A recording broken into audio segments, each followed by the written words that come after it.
এই কক্সবাজার জেলার আইন শৃঙ্খলা পরিস্থিতির বিগত 6 মাসের একটি নথিভুক্ত প্রতিবেদন আমার কাছে আছে।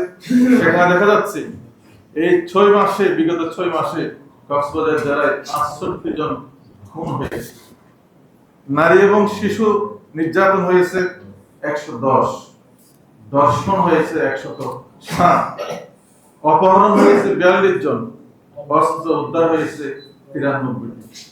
তাহলে এই চিত্র অত্যন্ত ভয়াবহ। আমি বলতে চাই, দেশের মানুষ শান্তি চায়, স্বস্তি চায়।